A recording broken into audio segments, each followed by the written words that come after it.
Si la tendance est aujourd'hui quelque peu en berne, il n'y a encore pas si longtemps, on pouvait encore voir fleurir des Tower Defense cuisinés à peu près toutes les sauces sur à peu près toutes les plateformes existantes. Les marchés d'applications étaient en effet bondés de Plants vs Zombies, de Kingdom Rush, de Fields Runner, et même Nintendo s'était essayé au genre en proposant sa propre IP avec Dillon's Rolling Western. Témoin de la montée en puissance et en nombre de ces jeux au concept si simple et pourtant si addictif, un petit studio a eu, en 2011, la bonne idée d'ajouter au Tower Defense un peu de stratégie et surtout beaucoup de hack and slash. Ce studio, c'est Robot Entertainment, dont les membres se sont fait connaître en travaillant, notamment, sur la licence Age of Empires. Et le jeu qu'ils ont conçu, c'était l'excellent Orcs Must Die. Alors que Robot Entertainment s'est associé à Gameforge pour concevoir un nouvel épisode, nous avons eu l'occasion de rencontrer Pierre Tartet, brand manager chez l'éditeur allemand, pour lui poser quelques questions concernant Orcs Must Die Unchained et les origines de la série. Alors la marque Orcs Must Die, elle est née en 2010-2011, quand Robot Entertainment s'est lancé. Ils ont voulu travailler sur un jeu fun, ils ont voulu travailler sur un jeu d'ambition modeste, quelque chose qu'ils pouvaient faire eux-mêmes, en mode indépendant, sans développeur, sans éditeur derrière eux. Et un jeu qui soit vraiment représentatif de leur état d'esprit. Donc très drôle, beaucoup de blagues, de références, de choses comme ça. Et ils sont arrivés avec Orcs Must Die, qui était leur vision du Tower Defense. À l'époque, je ne sais pas si vous vous souvenez, le Tower Defense était assez en vogue. Et ils se sont dit, c'est sympa, on aime bien le côté stratégique, Age of Empires oblige, mais on aimerait mettre un peu plus de punch là-dedans. Et ils ont fait un jeu d'action Tower Defense dans lequel on pose des pièges, et on peut tirer, et on peut se lâcher de l'orc sans merci. Après Orcs Must Die, qui était un jeu solo uniquement, Robot a créé Orcs Must Die 2, qui était un jeu qui incluait une composante coopération. Donc, au début, c'était juste une fonction annexe du jeu, et ils se sont rendus compte que c'était vraiment ce qui était intéressant pour les joueurs. C'est vraiment ce qui a fait que le jeu a survécu bien après sa release, bien après sa sortie, puisque c'est ça qui intéressait les youtubeurs. Donc les gens ont commencé à jouer entre eux, à montrer les stratégies diverses qu'ils pouvaient employer à deux. Et en partant de ce constat, ils se sont dit, on pourrait faire quelque chose de plus ambitieux, on pourrait faire quelque chose de plus grand, on pourrait ajouter des joueurs. Et en termes de test, ce qu'ils ont fait, c'est qu'ils ont pris 2 jeux de Orcs Must Die 2 et ils les ont inversés. C'est-à-dire qu'il y avait 2 joueurs d'un côté, 2 joueurs de l'autre, qui recevaient les minions des autres et qui devaient les battre, mais qui envoyaient aussi leurs propres minions, qui envoyaient leurs propres monstres dans la forteresse des autres. Et ils ont itéré là-dessus, ils ont fait plein de différentes versions. Ils ont créé des jeux à 3 joueurs, 4 joueurs, et ils se sont rendus compte que 5 joueurs c'était un nombre idéal. C'était ni trop ni pas assez par équipe. Et voilà comment on est arrivé à Orcs Must Die Unchained, un jeu avec 2 équipes de 5 joueurs qui envoient leur vague de minions et qui doivent aussi défendre leur propre forteresse. Orcs Must Die Unchained se différencie des autres jeux de Tower Defense de plusieurs façons. D'une part, il se joue à 5 contre 5, les joueurs ayant la possibilité d'incarner des héros aux classes et aux capacités différentes. On s'est donc demandé si l'équipe de développement avait souhaité mettre en avant un aspect coopération, encourageant les joueurs à s'entraider pour sortir victorieux.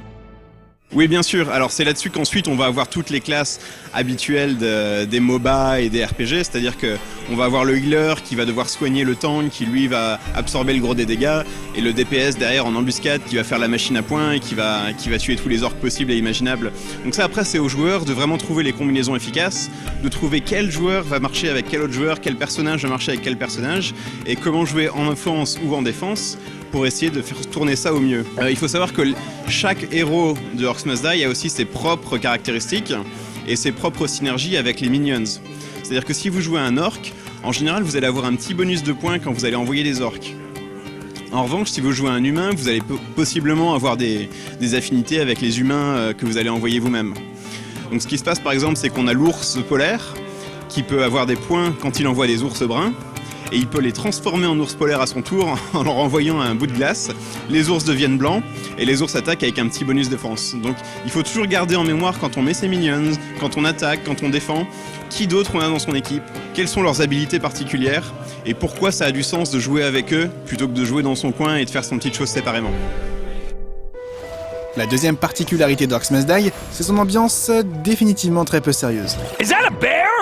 Je pense que l'humour, c'est une des spécificités principales du jeu, c'est-à-dire que très rapidement, vous allez voir que tous les personnages ont des petites vannes, des petites phrases, des petites mentions à chaque fois qu'ils font une action, qui va participer à une ambiance vraiment différente d'un jeu très sérieux dans lequel il va falloir gagner. Là, on a une ambiance beaucoup plus relax, beaucoup plus casual, ce qui veut pas dire que le jeu est plus simple, ce qui veut pas dire que le jeu est moins stratégique ou moins profond, mais ce qui veut dire qu'on va être dans une ambiance quand même beaucoup plus propice à la déconne.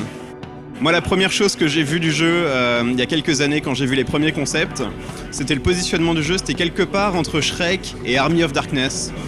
Donc vraiment des inspirations très très différentes, et comment on va mixer ça dans un tout qui est très cohérent. Et c'est grâce à ça qu'on va avoir quelque chose de plus smooth, de plus doux, dans lequel on va pas avoir des accros tout le temps. Et donc les artistes de Robot, ils jouent vraiment là-dessus, pour essayer de détourner les archétypes de la fantasy et dire comment on va pouvoir prendre cet elfe noir et le transformer en quelque chose de vraiment fun. Comment on va pouvoir prendre ce loup-garou et dire ça va être un loup-garou qui va sauter 2 fois et qui va avoir un espèce de jump et qui va pouvoir invoquer 2 petites créatures. Et c'est tout un tas une galerie de personnages complètement fun. On a un chaman cyclope qui a qu'un seul œil, qui pose des totems avec des yeux pour essayer de voir partout et essayer d'améliorer son champ de vision. On a un espèce de taureau qui est complètement schizophrène, qui va s'excuser quand il tape sur les gens. Il va dire « Excusez-moi, je veux pas faire ça, pardon ».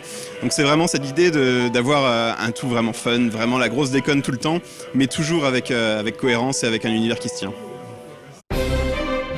Orcs Must Die Unchained est aujourd'hui au stade de bêta fermée, Robot Entertainment effectuant quelques ultimes ajouts et rééquilibrages. Les ajustements se sont portés à vraiment donner un objectif aux joueurs.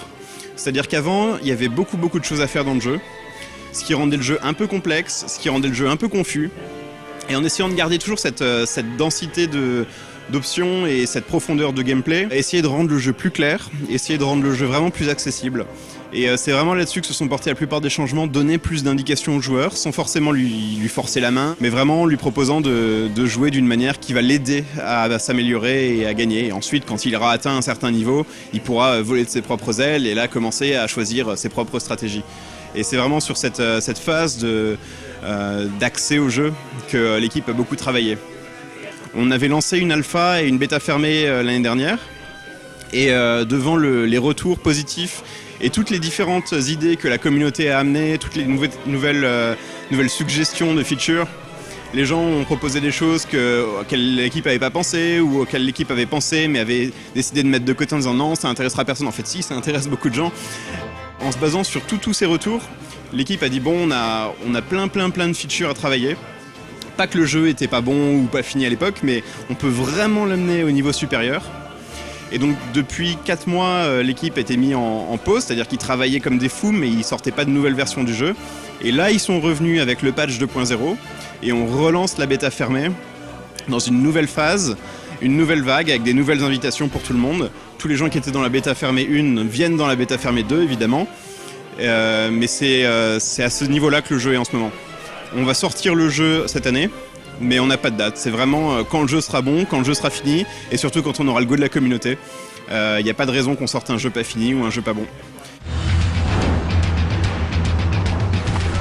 Stable et visiblement très abouti, la version bêta que nous avons pu essayer nous a laissé un sentiment plutôt positif. On attend donc de voir si Orcs Must Die Unchained saura se montrer aussi convaincant que ses aînés. Le jeu n'a pas de date de sortie précise pour le moment, mais il devrait voir le jour sur Windows et PS4 dans le courant de l'année.